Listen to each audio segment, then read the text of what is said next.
What have you gleaned since you've arrived at the scene? Well, one of the biggest revelations that we heard was that there were actually 9 people on the manifest of the helicopter when it crashed. And the sheriff here said that initially, when the helicopter crashed, that firefighters had to hike up a hill because it was kind of a brush. It was a hill behind me, and they had to put out this fire. The fire was burning very hot, and it was very hard to put out because of the presence of magnesium, which when it interacts with water makes it burn even hotter.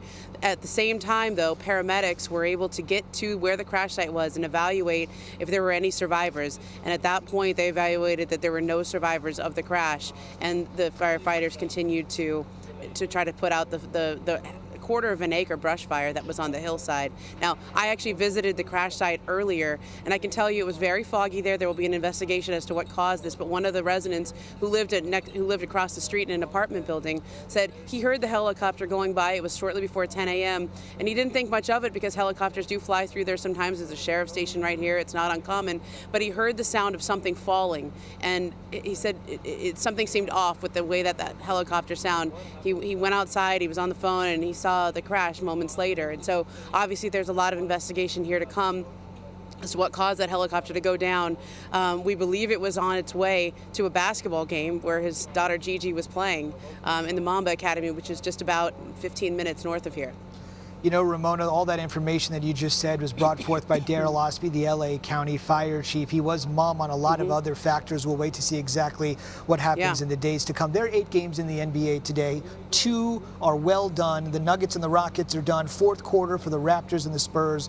Celtics and Pelicans are on ESPN. A handful of games have just begun as we speak. Was there any talk from the reporting you have and the sources you have, because of the outpouring of emotion from NBA players, especially ones that are currently in the league and have to focus, that they may not play games today? Clearly that's not what happened. Was there any discussion? Yeah, there was, and from my understanding, there were games that were about to tip off right when this news broke and came around. It was shocking for everybody involved and all the rest of the games that were going to be played that day. And there was conversations between the league and each of the teams and the general managers, because the players on both sides were shaken. I mean, they were so emotional in what Kobe meant to them. Some of them knew him personally. Some only knew him as Kobe the legend because obviously he retired 4 years ago. But there were discussions about whether or not they could play these games, and that would be obviously an incredibly unprecedented thing. The only other time the NBA has not played a game is when President Kennedy was assassinated many years ago. And so the teams decided to play on. I know there's still an ongoing discussion about what the Lakers and Clippers will do. Their next game is Tuesday at Staples Center. I don't think there's been a decision made on what's going to happen Tuesday, but obviously everybody's hearts are heavy, and especially so at the Lakers organization. No question. We'll continue to monitor it. Last thing for you, only because I think you're the perfect person to ask this. You're an Angelino by birth. Kobe is an Angelino by heart, I think, after spending more than 20 years there. You covered his career, post-career, as I mentioned. You've been around it from beginning to end. Your thoughts on how you would sum up the legacy of Kobe Bryant and what he meant to basketball? Well, Kobe over the years is somebody that I covered, but over the, we got to be friends towards the end, and especially so after he retired. We would text each other. When my son was born, he was one of the first people to text me, and always wanted to send videos of our children. And I think, that I just got a call a little while ago from Candace Parker, who plays for the LA Sparks.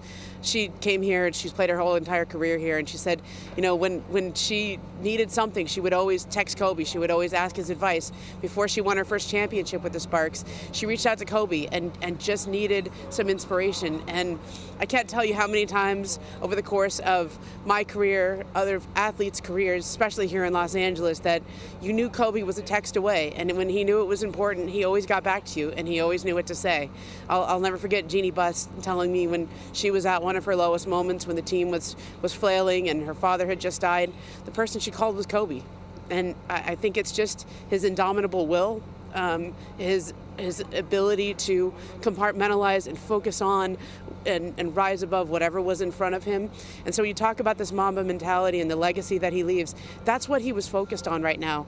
After we're here and at this press conference now, we're going to drive to the Mamba Academy, because that's what he wanted his legacy to be. He was writing children's books. He was doing podcasts for kids. He wanted children, the next generation players in this league, to understand what it took to be Kobe Bryant and for that to carry on. That's what he wanted his legacy to be. And now, he did so much since he retired. I kept telling him to slow down. Like, enjoy your retirement, man. Go on a vacation or two. I'm really glad that he produced as much as he did after he retired, because we have that to remember him by.